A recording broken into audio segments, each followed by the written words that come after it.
오늘 우리에게 주신 하나님의 말씀은 구약성경 출애굽기 1장 8절에서 22절까지 말씀입니다. 말씀이 좀 길기 때문에 조금 끊어서 읽겠습니다. 1장 8절에서 10절까지 그리고 15절에서 17절까지 읽겠습니다. 요셉을 알지 못하는 새 왕이 일어나 애굽을 다스리더니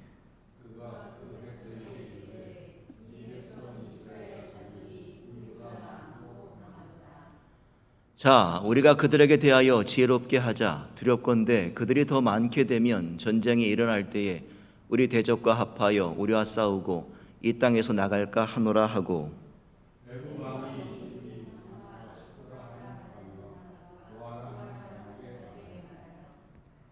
이르되 너희는 히브리 여인을 위하여 해산을 도울 때에 그 자리를 살펴서 아들이거든 그를 죽이고 딸이거든 살려두라.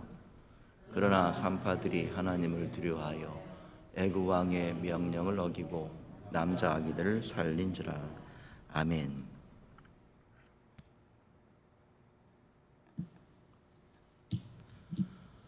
요즘 하루가 멀다 하고 계속하여 뉴스에서 빠지지 않는 소식이 하나 있습니다. 바로 우리가 날마다 접해야 하는 먹거리에 대한 이야기들이에요. 한동안은 아이스버그 채소에 그 바이러스가 있다고 하더니 할라피뇨에 살모넬라가 있다. 그리고 또 토마토 스프가 오염되었다 말을 하기도 하고요. 쌀사 소스와 화카몰리가 위험하다 이야기합니다. 또 어제는 유리 조각이 포함된 아이스크림이 판매되어서 리콜 조치를 하겠다 그런 보도가 있기도 했습니다. 이런 뉴스들이 계속 나오게 되니까 저부터도요 참 먹거리에 대한 근심이 생깁니다. 냉장고를 열어보게 되면 혹시 우리 가정을 위협하는 것들은 없는지 찾아보게 되는 그런 일들을 하고 있더라고요.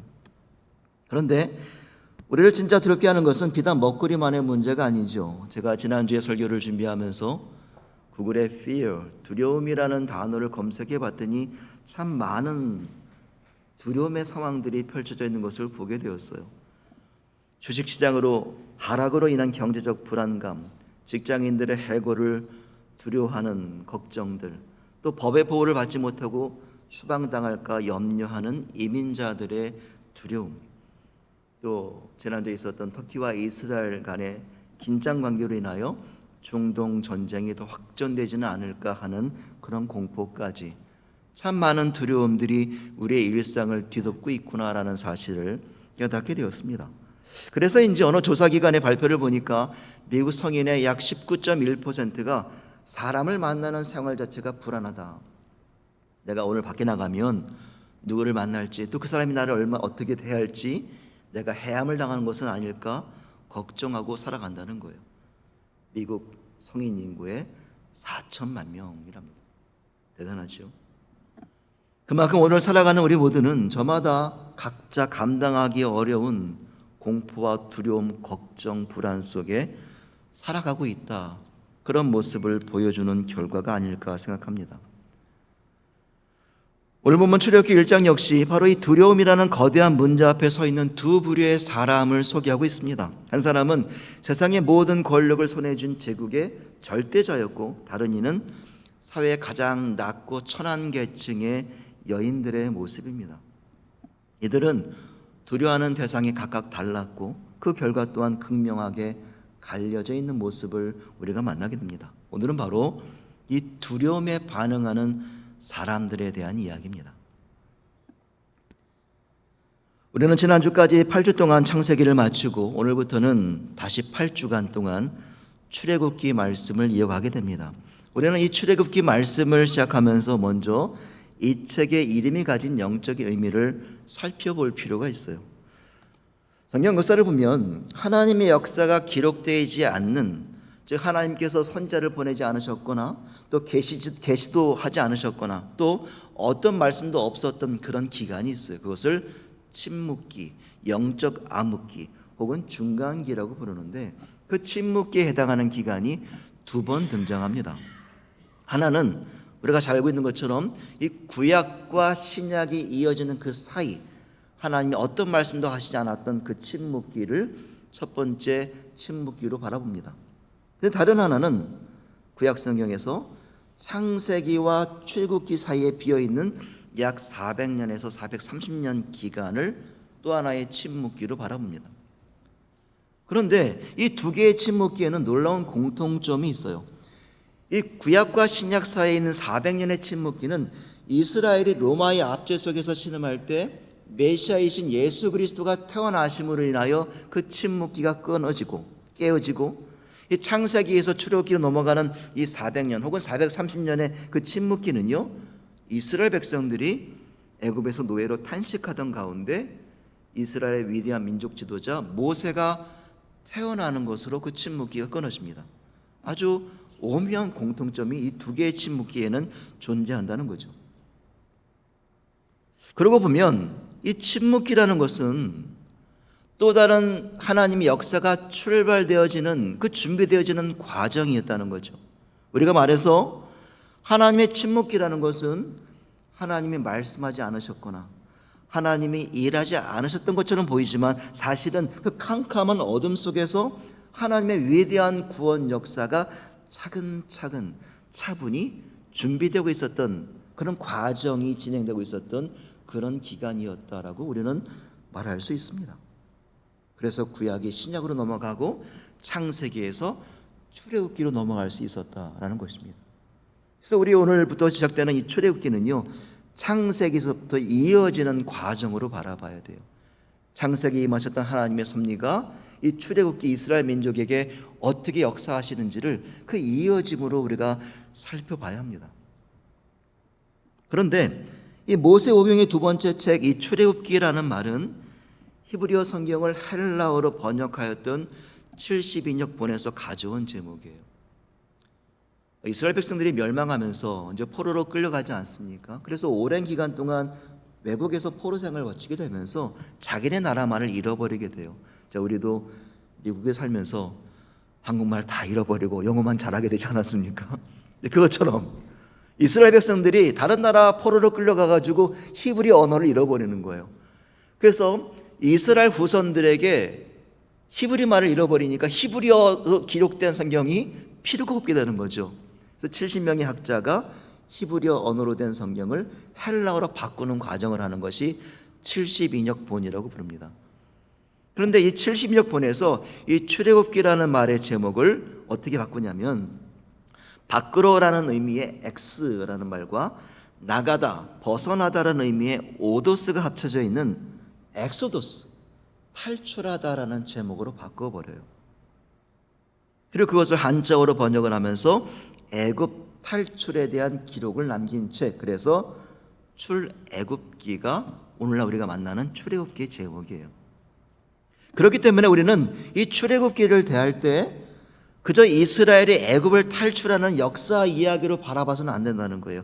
이 말씀을 통해서 오늘 나의 삶을 짓누르는 고통의 문제, 답답한 환경의 문제, 그래서 걱정과 불안과 두려움에 쌓여있는 이 문제, 하지만 하나님은 그 어떤 것도 일하시지 않는 것처럼 보이는 이 상황 속으로부터 엑소더스, 탈출시키시는 하나님의 일하심을 발견하는 책이 바로 이 출애굽기라는 겁니다. 이해가 되십니까? 다시 한번 말씀을 드릴게요. 이 출애굽기는 그저 애굽 탈출하는 역사 이야기가 아니라 내 삶에서 만나는 나를 괴롭게 하고 고통스럽게 하고 나를 신음하게 만드는 각자의 문제로부터 벗어나게 하시고 탈출하게 하시는 하나님의 놀라운 구원 섭리가 들어있는 책이다라는 거예요. 나를 향하신 하나님의 놀라운 섭리, 나를 어둠의 골짜기에서 벗어나게 하시고 엑소도스, 탈출하게 하시는 하나님의 놀라운 계획을 우리가 출애굽기 말씀을 통하여 발견해야 합니다. 그리고 오늘은 그 첫 번째 시간으로 우리의 삶을 뒤덮고 있는 두려움의 문제를 다루게 됩니다. 가장 먼저 등장하는 인물은 애굽의 왕 바로입니다. 오늘 보면 8절을 보게 되면 요셉을 알지 못하는 새 왕이 일어났다라고 기록하죠. 요셉을 알지 못하는 새 왕. 이 말씀, 이 문장을 해석하기 위해서는, 이해하기 위해서는 우리가 애굽의 역사적인 배경을 조금 알아야 합니다. 요셉이 형들에 의해서 가나안으로 노예로 팔리게 되잖아요. 그 당시에 애굽의 왕권은 애굽에 살고 있던 사람들이 왕권을 잡고 있질 않았어요. 애굽이라는 나라가 이집트잖아요.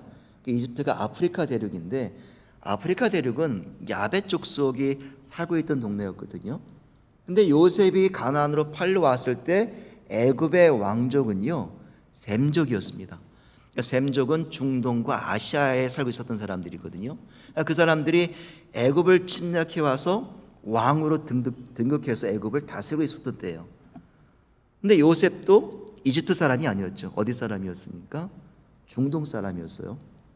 그러니까 이 셈족, 같은 셈족 계열의 사람이었기 때문에 이 왕이, 애굽의 왕이 요셉을 총리를 세우기에 적합했다라는 거죠.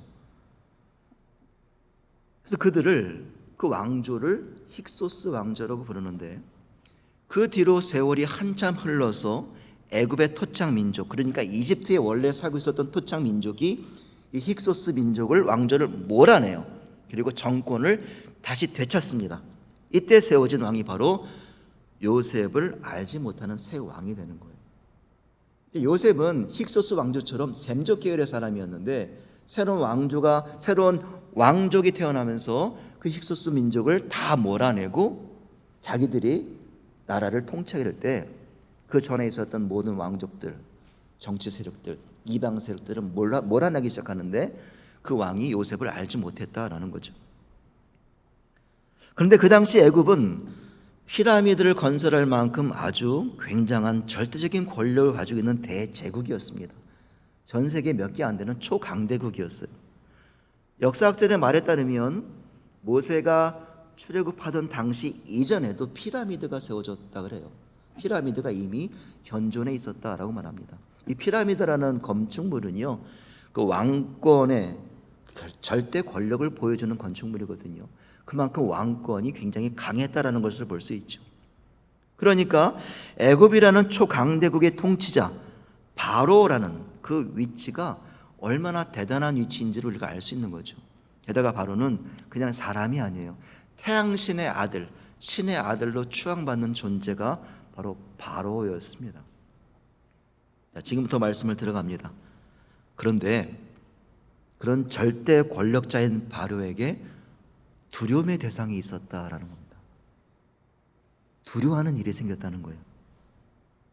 그 대상이 누구였냐면 애굽 안에서 오랫동안 함께 살아왔던 요셉의 후손 이스라엘 사람들이었다는 거죠. 우리 10절 말씀을 다시 한번 함께 읽겠습니다. 자, 우리가 그들에게 대하여 지혜롭게 하자. 두렵건대 그들이 더 많게 되면 전쟁이 일어날 때에 우리 대적과 합하여 우리와 싸우고 이 땅에서 나갈까 하노라 하고. 바로가 지금 이 두려워한다는 이 고백의 말을 제가 조금 변경을 해보겠습니다. 자세히 들여다보면 그의 두려움은 실제가 아니라 자기 마음속에 만드는 상상 속의 이야기예요. 제가 단어를 하나 추가해 볼게요. 혹시라는 단어입니다. 제가 한번 읽어보겠습니다. 한번 들어보세요. 두렵건대 혹시 그들이 더 많게 되면, 혹시 전쟁이 일어날 때에, 혹시 우리 대적과 합하여, 혹시 우리와 싸우고, 혹시 이 땅에서 나갈까 하노라. 어떻습니까? 바로가 가진 두려움이 이미 일어난 일이었습니까? 아니에요. 일어난 일이 아니에요. 그 두려움이란 실제 일어난 사건이 아니라 일어나지도 않은 일, 혹시나 하는 미래의 불안을 스스로 지금 껴안고 있는 거예요. 일어나지도 않은 일에 대해서 두려워하면서 공포 속에 스스로 갇혀 있는 절대 권력자의 모습이 지금 이 문장에서 드러나고 있습니다. 그리고 그 절대 권력자 바로가 그 상상 속에 혹시나 하는 그 두려움 속에 사로잡히면서 어떤 일을 벌이죠? 이스라엘을 노예로 삼아서 강제 노역을 시킵니다. 출생을 통제합니다. 급기야 갓 태어난 사내 아이를 모조리 나일강에 던져버리라고 온 애굽 백성들에게 명령을 해요. 히브리 여인이 아이를 출산하거든, 그 아이를 남자아이거든, 다 나일강에 던져버려라. 얼마나 두려웠으면. 있지도 않은 일에 대해서 이런 광기 어린 명령을 내리고 있어요. 그런데 12절을 보세요. 이스라엘이 학대를 받을수록 더욱 번성하여 퍼져갔고 이로 인하여 애굽 사람 전체가 근심하게 되었다라는 거예요. 바로는 자기 안에 두려움을 지워버리려고 상대를 억압하고 파괴하려 하였지만 그 두려움이 사라지지 않았고 자신은 두려움 속에서 더 깊이 빠져들고 말았으며 자기가 다스리는 애굽 나라 전체를 공포의 대상으로, 공포의 세상으로 지금 몰아넣고 있는 모습입니다. 있지도 않은 일에. 심리학자들은 말하기를 인간은 자신의 능력을 넘어서는 어떤 대상을 만날 때 스스로를 보호하기 위해 자기 몸에 경고 신호를 보낸다 그래요. 야, 지금 위험하다. 지금 위험해. 조심해. 이것을 두려움이라고 표현한다는 겁니다. 두려움. 그래서 이 두려움들은요, 때때로 우리를 보호하고 지켜주는 역할을 하게 되는데 그렇기 때문에 건강한 두려움이 우리에게도 필요하다는 겁니다. 예를 들면 이런 것이 있어요. 불을 두려워하는 아이가 불을 피하고 다루는 법을 익히게 되는 거죠. 위험하니까. 병을 두려워하는 사람은 건강을 지키려고 열심히 운동을 합니다. 또 시간이 흘러가는 것에 두려움이 있는 사람들은 오늘을 가치 있고 소중하게 살아갑니다. 또 책임에 대한 두려움은 우리를 성숙하게 만들며 아름다운 완성된 사회를 만들어 가려고 노력을 합니다. 이것이 건강한 두려움이라는 거예요. 그런데 그것을 건강하게만 받아들이지 않고 경고로만 받아들이지 않고 그 두려움이 내 마음의 중심에 자리 잡게 하고 내 삶을 결정하려고 할 때 우리는 두려움에 휩싸인, 더 나아가 일어나지도 않는, 두려워하지 않는 것에 대한 두려움을 갖게 되는 어리석은 삶을 살게 된다는 거예요. 일어나지도 않은 일에 대해서 몹시 공포스러워하는 두려운 삶을 살아가는 그런 모습으로 나타난다는 거죠. 그런데 여기서 우리가 조금만 더 생각해 보면 이 두려움이라는 것은요, 상대적입니다. 상대성이 있어요. 똑같은 상황과 똑같은 대상이라 할지라도 누가 마주하느냐에 따라서 그 두려움의 크기가 달라져요. 누군가는 캄캄한 밤길을 다닐 때 캄캄한 밤이 두려움일 수 있지만 어떤 이에게는 그 캄캄한 밤이 오히려 행복함을 느낄 수 있는 거죠. 누군가는 자동차 운전이 두렵지만 누군가는 자동차 운전을 해야만 생활을 할 수 있는 편리한 교통수단으로 받아들이기도 합니다. 상대적이라는 거예요. 또한 이것을 조금만 다르게 생각해 본다면 두려움은 상대적인 것이기 때문에 내가 현재 가지고 있는 두려움보다 더 큰 두려운 대상을 만나게 되면 내가 지금 두려워하는 이 조그만 문제가 굉장히 작게 바라보이게 된다는 거죠. 지금은 이 문제가 굉장히 두려움의 문제, 공포스러운 문제로 생각했는데 나중에 더 큰 문제를 겪어보니까 에이 그거는 아무것도 아니었네. 아 이건 두려운 것도 아니야. 이런 생각을 하게 된다는 거죠. 우리가 두려움의 대상을 달리할 때 내가 가진 두려움이 이 다른 것에 대해서 비해서 작아 보이는 상대성도 있다는 겁니다. 자, 그렇다면 앞에서 말씀드렸던 이 바로가 가진 두려움과는 조금 다른 두려움을 가졌던 다른 인물들을 본문에서 보겠습니다. 우리 16절과 17절 말씀 함께 읽겠습니다. 이르되 너희는 히브리 여인을 위하여 해산을 도울 때에 그 자리를 살펴서 아들이거든 그를 죽이고 딸이거든 살려두라. 그러나 산파들이 하나님을 두려워하여 애굽 왕의 명령을 어기고 남자 아기들을 살린지라. 바로는요 이스라엘이 두려워서, 정확히 말한다면 이스라엘이 두려운 것이 아니라 이스라엘이라는 사람들이 어쩌면 혹시 일으킬지 모르는 그 반역이 두려워서 히브리의 해산을 막고 히브리인의 해산을 돕는 산파들을 불러들여요. 너희들이 히브리 여인들이 출산할 때 해산을 도울 때에 남자아이가 나오면 죽이라고 명령을 내려요. 혹시 여러분 가운데 그 병원이 아닌 가정에서 태어나신 분이 혹시 계실지 모르겠습니다. 제가 그랬거든요. 근데 저도 굉장히 보면 오래 사는 사람 같아요. 저도 어렸을 때 시골에서 아이를 받아주는 할머니들이 꼭 한두 분씩 계셨어요. 그분들을 이제 아이바지 혹은 산파 할머니, 해산 할머니 이렇게 불렀거든요. 근데 생각해 보면 그 할머니들은요 의료 자격증이 없는 그냥 평범한 분들이었어요. 그냥 아이를 많이 출산했다는 경험이 있다는 그런 이유 하나만으로도 그 할머니를 불러가지고 아이를 받게 했다는 그런 기억들이 있어요. 그냥 수년 동안의 경험을 통해 배운 지식을 가지고 다른 사람이 아이를 받는 거죠. 그러니까 경험자로서의 전문 숙련자로서의 대우를 받지 못했다는 것이죠. 고대 이집트에서도요, 이 산파는 출산 경험이 많은 어머니들이 담당했다는 겁니다. 또한 시종을 드는 하인들이 또 출산을 감당했다, 그 해산을 도왔다 그래요. 그러니까 그 산파들이라는 것은 경력을 인정받는 전문가로서 대우받는 직업이 아니라 사회 가장 낮은 층에서 위치한 노동자들이 하던 일이었다는 겁니다.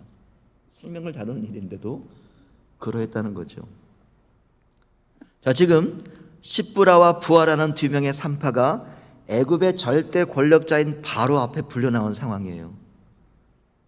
이 산파들은 어쩌면 평생 한 번도 왕궁을 바라볼 수도 없는 그런 낮은 계층에서 일하는 사람들이었어요. 그리고 바로는 그 나라 제국을 다스리는 신의 아들이었습니다.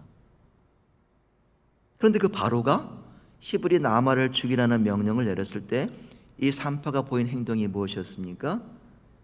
애굽 왕의 명령을 어기고 남자 아기들을 살렸다라는 겁니다. 그 이유가 무엇이었습니까? 산파들이 누구를 두려워했기 때문에? 하나님을 두려워했기 때문에. 하나님을 두려워했기 때문에. 그들은 지금 그들을 공포에 질리게 하는 지상 최대의 권력자 바로가 아니라 하나님을 두려워했다라고 말하고 있어요. 성경은 그 산파들이 하나님을 두려워한 이유를 설명하고 있지는 않습니다. 하지만 우리가 쉽게 예상할 수 있는 것이 있어요. 그들은 이 바로와 하나님 중에 누가 더 두려운 분인가를 알 수 있는 믿음의 눈을 가졌다는 거예요. 그들에게 있어서 바로라는 애굽의 왕의 권력보다 만물을 창조하시고 주관하시는 하나님이 더 위대하신 분이고 더 크신 분이시고 더 높으신 분이셨다라는 것을 알고 있었다라는 거죠. 그래서 그들은 왕의 명령을 어기고 남자 아기들을 살리는 일을 하였고 결국 20절에 보니까 이들을 통하여 하나님의 은혜가 이스라엘을 더욱더 번성하게 할 뿐만 아니라 21절에 보면 그 산파들의 집안 역시 하나님의 축복을 받게 되는 결과로 이어지고 있습니다. 바로의 두려움과 산파의 두려움이 달라지고 있죠. 그렇다면 우리가 여기서 무엇을 깨달아야 하냐면 두려워해야 할 대상이 누구냐는 거예요. 우리는 누구를 두려워해야 하는가? 누구를 더 두려운 분으로 인식해야 하는가? 정답은 바로 하나님이어야 합니다. 더 정확히 말하면 우리가 하나님을 두려워해야만 다른 두려움을 이겨낼 수 있습니다. 그 이유를 세 가지로 찾아볼 수가 있어요. 첫째는 존재론적 이유가 있기 때문이에요. 말 그대로 우리가 존재하는 이유가 하나님은 우리를 창조하셨기 때문입니다. 만물의 창조자이신 하나님 앞에서 그 피조물들이 창조자를 두려워하는 것은 지극히 당연한 일이죠. 그래서 시편 기자는 온 땅은 여호와를 두려워하며 세계의 모든 거민은 그를 경외해야 한다라고 말씀합니다. 당연한 일이라는 거예요. 둘째는 구원론적 이유에서 찾아볼 수 있어요. 하나님은 죄를 그냥 넘어가지 않으시는 공의로운 심판자이십니다. 만약 우리가 하나님을 두려워하지 않는다면 우리는 죄의 심판 앞에서 영원한 멸망을 향해 걸어갈 수밖에 없습니다. 그래서 잠언 기자는 여호와를 두려워하는 것, 경외하는 것은 사람으로 생명에 이르게 하는 것이다 라고 말씀하죠. 마지막으로 셋째는 실천적 이유가 있습니다. 우리가 사람을 두려워하면 그 사람의 눈치를 보게 돼요. 비겁한 삶을 살아가게 돼요. 또 미래를 두려워하면 염려와 불안의 포로가 됩니다. 또 실패를 두려워하면 안전한 길만 찾게 되죠. 하지만 우리가 온 세상을 통치하시는 그 하나님을 두려워할 때 세상의 그 어떤 거대한 문제나 권력도 우리를 압도하지 못하게 된다는 사실을 깨닫게 됩니다. 그래서 이사야 선지자는 내 시대의 평안함과 구원과 지혜와 지식이 여호와를 두려워하는 것에 있다, 경외함에 있다라고 말씀하고 있습니다. 오늘 본문에 나오는 이 바로와 산파들의 두려움을 한번 비교해 보세요. 바로는 이스라엘을 두려워했고 그래서 생명을 주기로 했습니다. 하지만 산파는요, 하나님을 두려워했고 그래서 생명을 살리는 일을 해요. 바로는 두려움을 억제하고 핍박하고 강자였지만 결국 두려움의 노예가 되고 말았지만, 산파들은 이 땅을 창조하시고 주관하시는 하나님을 두려움으로 고백했을 때에 자신이 가진 두려움을 이겨내는 모습으로 보여지고 있어요. 여기서 우리는 어떤 결단이 일어나야 합니까? 어떤 결단이 일어나야 합니까? 우리의 삶에 두려움이 찾아왔을 때 그 두려움의 문제보다 훨씬 크신 하나님을 두려워해야 한다라는 거예요. 내가 고통스러운 두려움을 능히 뛰어넘는 하나님을 두려워해야 합니다. 오늘 당장의 시급한 문제보다 우리의 모든 인생을 전체적으로 이끌어 가시는 하나님을 두려워해야 합니다. 그렇게 우리가 사람과 상황이 아니라 하나님을 두려워할 때 우리는 오늘을 담대하게 살아갈 수 있다는 것입니다. 함께 따라 하시겠습니다. 하나님을 두려워해야 삽니다.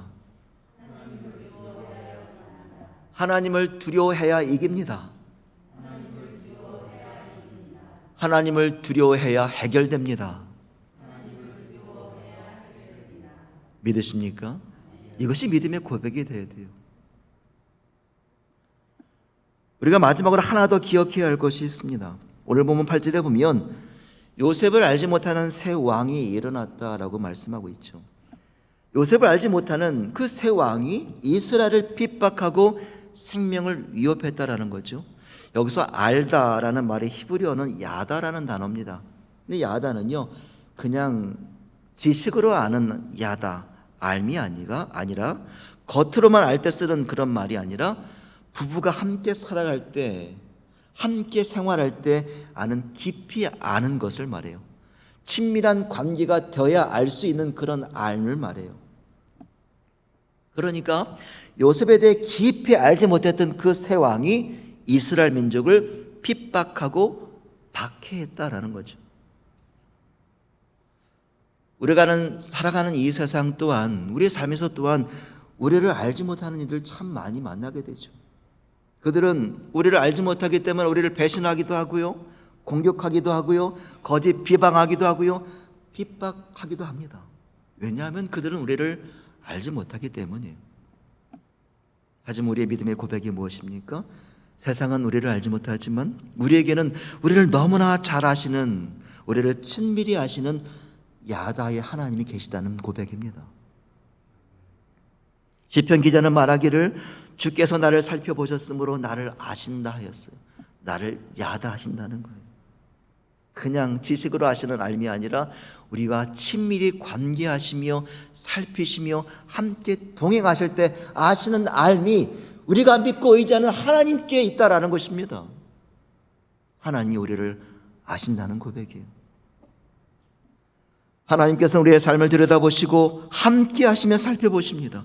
왜냐하면 우리를 너무나 잘 아시기 때문이에요. 그렇다면 우리가 우리를 너무나 잘 아시는 하나님을 두려워할 때, 그 하나님을 우리의 삶의 주인으로 모실 때 우리의 하루하루는 우리를 너무나 잘 아시고 친밀히 하시는 하나님께서 크신 뜻과 섭리 가운데 우리를 이끌어 가시는 은혜를 발견하게 될 줄로 믿습니다.